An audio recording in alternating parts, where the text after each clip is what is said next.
सोमवार व्रत की कथा। एक नगर में बहुत धनवान साहूकार रहता था। उसके घर में धन की कमी नहीं थी, परंतु वह बहुत दुखी था क्योंकि उसका कोई पुत्र नहीं था।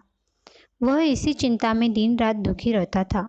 पुत्र की कामना के लिए वह प्रत्येक सोमवार शिवजी का व्रत और पूजन किया करता था तथा सायंकाल मंदिर जाकर शिवजी के सामने दीपक जलाया करता था।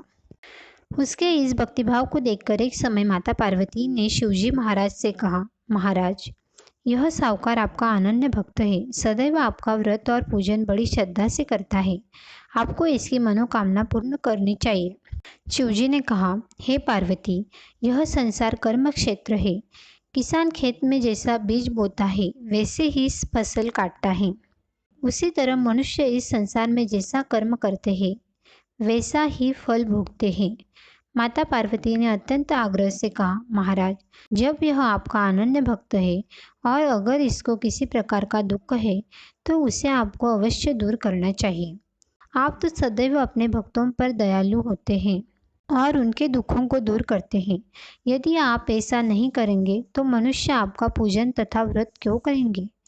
माता पार्वती का ऐसा आग्रह देख शिवजी कहने लगे, हे पार्वती, इसके कोई पुत्र नहीं है, इसी चिंता में यह अति दुखी रहता है।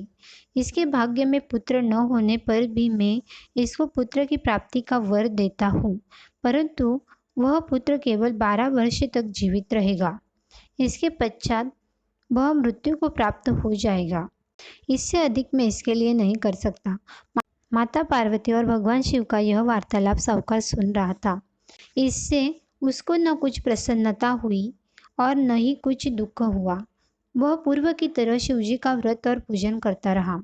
कुछ समय बाद साहूकार की स्त्री गर्भवती हुई और 10वें महीने उसके गर्भ से अति सुंदर पुत्र उत्पन्न हुआ। साहूकार के घर में बहुत खुशी मनाई गई, परंतु साहूकार तो यह जानता था कि उसकी केवल 12 वर्ष की आयु है, इसलिए उसने अधिक प्रसन्नता प्रकट नहीं की और न ही किसी को यह भेद ही बताया।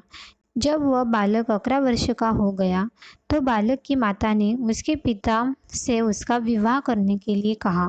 साहूकार ने कहा, अभी मैं इसका विवाह नहीं करूँगा, मैं अपने पुत्र को काशी पढ़ने के लिए भेजूँगा। साहूकार ने बालक के मामा को बुलाकर उसको बहुत सा धन देकर कहा, तुम इस बालक को काशी पढ़ने के लिए ले जाओ और रास्ते में जिस स्थान पर भी जाओ यज्ञ तथा ब्राह्मणों को भोजन कराते तथा दक्षिणा देते हुए जाना। दोनों मामा भांजे यज्ञ करते और ब्राह्मणों को भोजन कराते तथा दक्षिणा देते काशी की ओर चल पड़े। रास्ते में उनको एक शहर पड़ा। उस शहर के राजा की कन्या का विवाह था, परंतु जो राजकुमार विवाह कराने के लिए आया था वह एक आंख से काना था। उसके पिता राजा को इस बात की बड़ी चिंता थी कि कहीं राजकुमार को देख राजकुमारी तथा उसके माता पिता विवाह में किसी प्रकार की अड़चन पैदा न कर दे।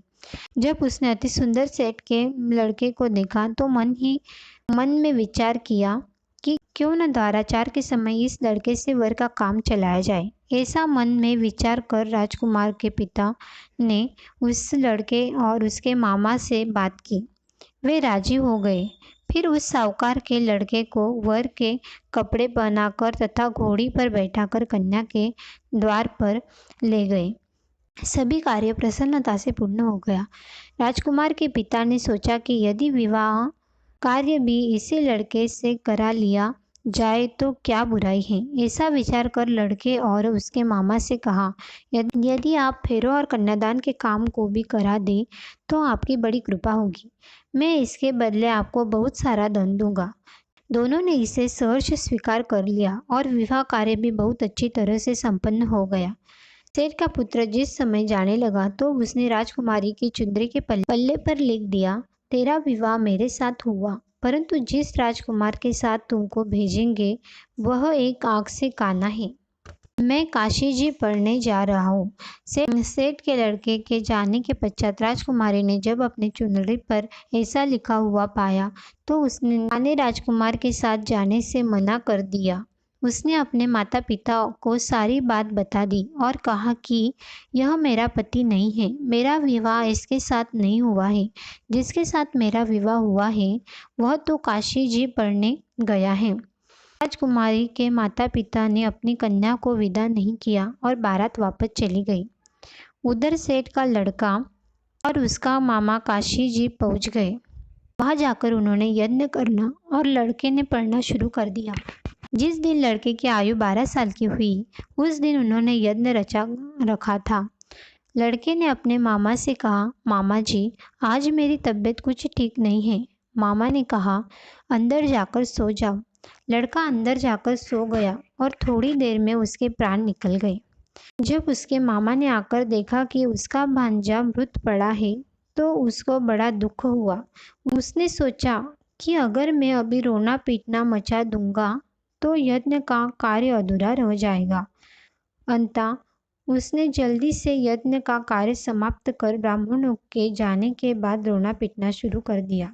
संयोगवश उसी समय शिव पार्वती उधर से जा रहे थे। जब उन्होंने जोर जोर से रोने की आवाज़ सुनी, तो पार्वती कहने लगी, महाराज, कोई दुखिया रो रहा है, इसके कष्ट को दूर कीजिए। जब शिव पार्वती वहां पहुंचे तो उन्होंने पाया कि वहां एक लड़का मृत पड़ा था। माता पार्वती कहने लगी, महाराज, यह तो उसी सेठ का लड़का है जो आपके वरदान से उत्पन्न हुआ था। शिवजी ने कहा, हे पार्वती, इसकी आयु इतनी ही थी, वह यह भोग चुका।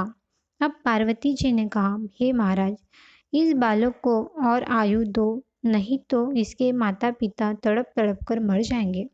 माता पार्वती के बार बार आग्रह करने पर शिवजी ने उसको जीवन का वरदान दिया। शिवजी की कृपा से वह लड़का जीवित हो गया। शिवजी और पार्वती कैलाश पर्वत को चले गए। शिक्षा पूर्ण होने पर वह लड़का और उसका मामा उसी प्रकार यज्ञ करते, ब्राह्मणों को भोजन कराते तथा दक्षिणा देते अपने घर की ओर चल पड़े। रास्ते में उसी शहर में आए जहाँ उस लड़के का वहाँ की राजकुमारी से विवाह हुआ था। वहाँ आकर उन्होंने यज्ञ प्रारंभ कर दिया। उस लड़के के ससुर वहाँ के राजा ने उनको पहचान लिया और महल में ले जाकर उसकी बहुत आवभगत की। बहुत से दास दासियों से आदर पूर्वक अपनी राजकुमारी और जमाई को विदा किया। जब वे अपने शहर के निकट आए तो मामा ने कहा कि मैं पहले तुम्हारे घर जाकर तुम्हारे माता पिता को खबर कर आता हूँ। जब इस लड़के का मामा घर पहुंचा तो लड़के के माता पिता घर की छत पर बैठे थे। उन्होंने यह प्रण कर रखा था कि यदि हमारा पुत्र सकुशल लौट आया तो हम राजी खुशी नीचे आ जाएंगे, नहीं तो छत से गिरकर अपने प्राण दे देंगे। उस लड़के के मामा ने आकर जब यह समाचार दिया कि आपका पुत्र आ गया है, तब उनको विश्वास नहीं हुआ।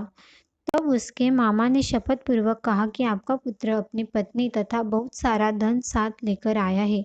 तो सेठ प्रसन्नता से भर उठा। सेठ सेठानी आनंद पूर्वक नीचे आए। बाहर आकर उन्होंने अपने पुत्र तथा उसकी पत्नी का भरपूर स्वागत किया। सभी बड़ी प्रसन्नता के साथ रोने लगे। जो कोई सोमवार के व्रत को धारण करता है अथवा इस कथा को पढ़ता या सुनता है, उसके सब दुख दूर होकर उसकी समस्त मनोकामनाएं पूर्ण होती हैं तथा इस लोक में नाना प्रकार के सुख भोगकर अंत में सदाशिव के लोक को प्राप्त होता है। ओम नमः शिवाय।